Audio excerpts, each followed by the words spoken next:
Los fantasmas no solo es un tema del que hablan casi todas las religiones del mundo, por no decir que en todas. De hecho, en realidad es algo más complejo. A través del tiempo ha sido un tema abordado por distintas corrientes filosóficas, que incluso para las personas escépticas y toda clase de científicos, despierta un cierto grado de interés, logrando que se hayan hecho una serie de experimentos con resultados cuando menos interesantes. Sin embargo, su concepto actual no se formó de la noche a la mañana, ni mucho menos, sino que ha ido cambiando según la cultura y el tiempo. Esto no quiere decir que difieran de forma abismal de una cultura a otra, es todo lo contrario. De hecho, el que tengan tantas similitudes es algo inquietante, y es que este tipo de criatura, ente o como le quieras decir, ha acompañado a la humanidad prácticamente desde sus inicios como civilización, incluso podría ser antes, aunque no habría forma de saberlo. En esta serie de videos intentaremos averiguar qué son, de dónde vienen, tipos y características. Comenzaremos con una definición actual. En Oxford se dice lo siguiente. Número 1. Figura irreal, imaginaria o fantástica, y normalmente incorpórea, que alguien cree ver, especialmente imagen de una persona fallecida que se aparece a alguien. Número 2. Imagen o idea real creada por la imaginación, especialmente por la que está impresa en la memoria de forma atormentadora. Si ponemos atención a la primera definición, tacha a los fantasmas desde un inicio como algo creado por la imaginación, como algo que no existe. Digamos, se va por el lado científico, entre comillas. El problema radica que ni siquiera la ciencia ha probado su inexistencia. También podemos notar tres características que se repiten constantemente en los diversos relatos. 1. Que son incorpóreos. 2. Que son personas fallecidas. Y 3. Que se les aparece a alguien. Como vamos a ver, estas tres cosas siempre se repiten una y otra vez. La primera vez, o el registro más antiguo en donde se mencionan los fantasmas, fue en el área de Mesopotamia, con la criatura Kitim. En la zona del Oriente Medio, en las regiones de Sumeria, Babilonia, Asiria y demás pueblos de Mesopotamia, se hablaba de sombras de fallecidos, conocidos como los Gitim, nombre en sumerio, o Etemu en acadio. Se creía que una vez que la persona moría, en automático se transformaba en un Gidim, cuyo aspecto era como la de una sombra. Esta sombra se les aparecía a sus amigos, también a sus familiares, aunque siempre se les podía reconocer como la persona que fueron antes. Y este es el registro más antiguo que se tiene de algún fantasma o algo parecido. De ahí nos saltaremos al Antiguo Egipto. En el Antiguo Egipto se creía que el ser humano estaba conformado por varios elementos. Los elementos eran los siguientes: el Kat, Ka, Ba, Shuyet, Ak, Sahu, Sechem y Ren. Pero nos enfocaremos en tres de ellos, en el Ka, Ak y el Ba. El Ka se representaba como una sombra negra, y era la energía fundamental para la vida. El Ba se define como actualmente se definiría el alma, representada por un pájaro con cabeza de mujer. Por último tenemos el Ak. El Ak era la parte inmortal generada por la unión del Ba y el Ka.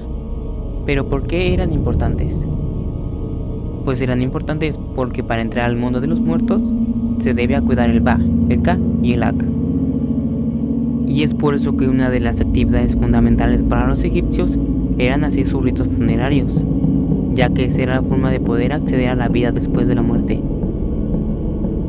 Pero por el contrario, si se llegaba a fallar en la realización, el espíritu podría regresar para atormentar a las personas que consideraba como las más cercanas, tal y como se describió en un papiro encontrado en donde se relata la historia de un hombre que estaba siendo atormentado por su esposa.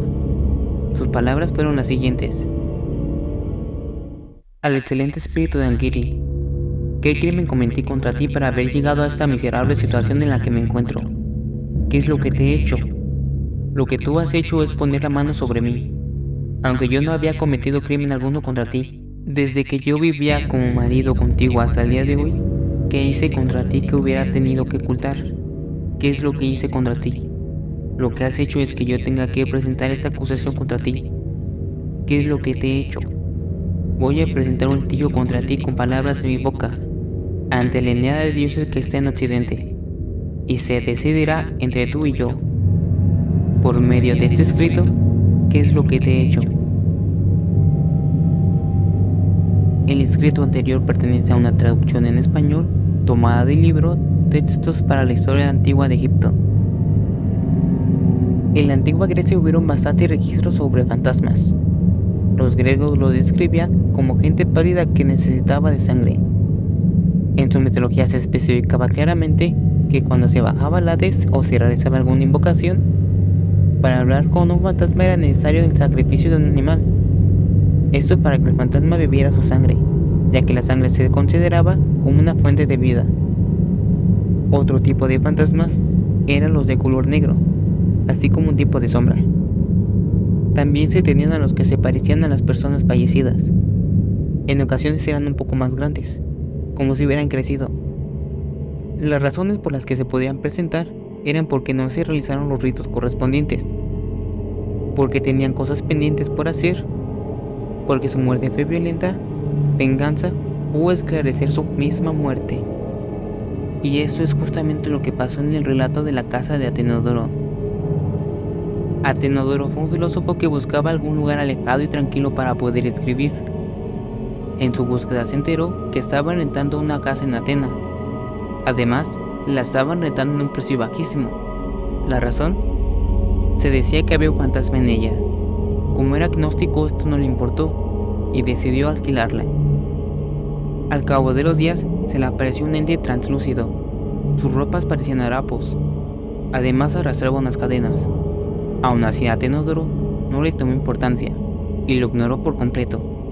Esto se repitió en varias ocasiones hasta que por fin Atenodoro se terminó por hartar. Decidió voltearse de su escritorio y mirar al ente.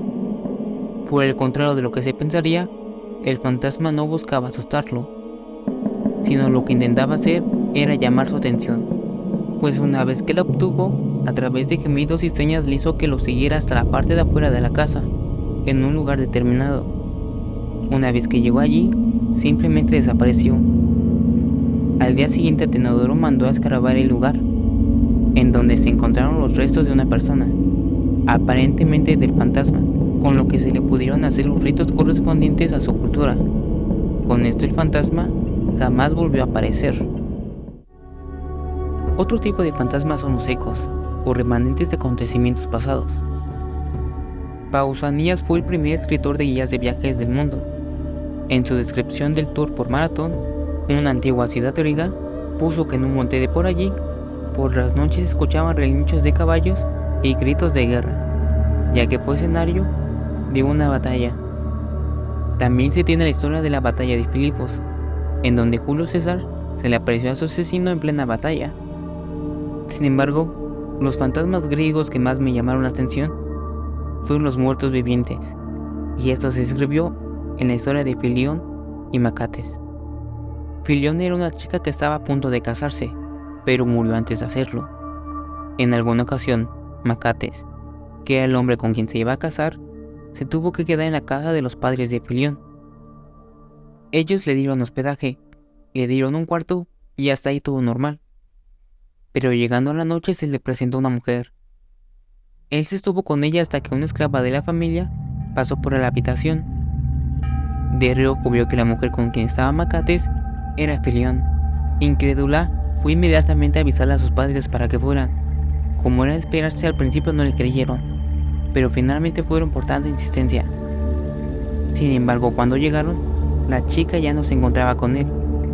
Cuando lo cuestionaron, él aseguró que no lo había reconocido y que además no le preguntó su nombre, aunque sí se intercambiaron algunos regalos. Los padres le pidieron que si volvía la mujer, les avisara para que ellos pudieran verla. Y así fue.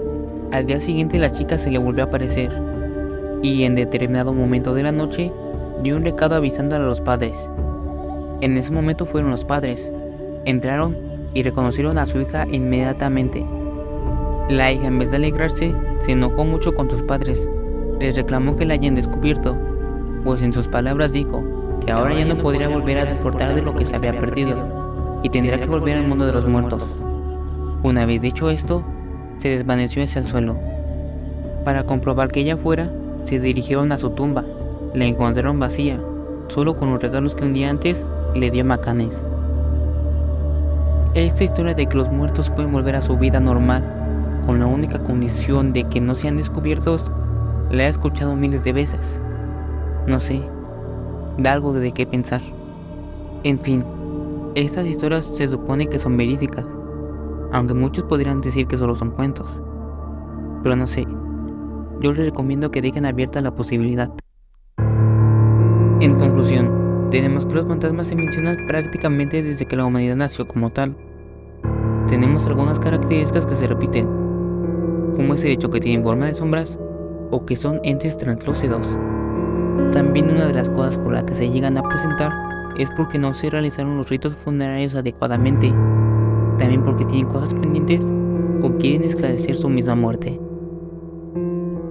En la siguiente parte se abordarán los fantasmas japoneses, cómo se generan y cómo deshacernos de ellos. Sin más por el momento, me despido.